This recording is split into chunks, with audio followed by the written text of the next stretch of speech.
Welcome to this butt joint installation guide. Today we are talking about butt joints for NewTechWood siding, including both vertical and horizontal installations using fluted and flat profiles. A butt joint is the point where two boards meet. Although the concept is simple, the installation rules differ between vertical and horizontal setups. Following these rules is essential for a durable and professional result. Vertical installation. For vertical installations, butt joints must always be centered on a furring strip. You should never join more than two boards on the same vertical line, and the top board must not exceed 6 feet or 72 inches. When the butt joint is at 6 feet or less, both boards must be secured with an AW24 double clip directly at the joint to prevent any movement caused by expansion and contraction. If the bottom board exceeds 78 inches, secure the joint as well as the following furring strip with AW26 clips for additional support. Do not lock any other clips, as they must be able to allow for expansion and contraction.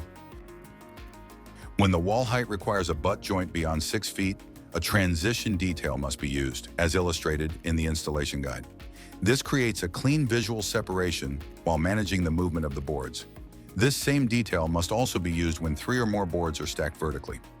Please note that slight dimensional variations between boards can occur, plus or minus 1.5 millimeters for flat siding and plus or minus 2 millimeters for fluted siding. It is important to select and properly position the boards to achieve the most uniform butt joint possible. Horizontal installation.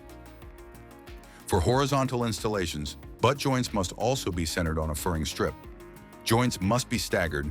Never align multiple butt joints on the same line, as this can negatively affect both performance and appearance.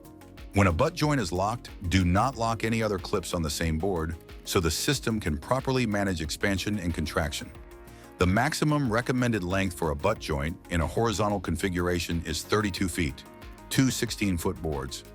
For longer lengths, a transition detail must be created for fluted profiles, or a US 45i trim must be used for flat profiles. Conclusion. Whether vertical or horizontal, the principles remain the same.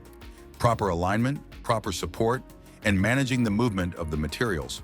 By following these rules, you will ensure a clean, durable, and professional installation.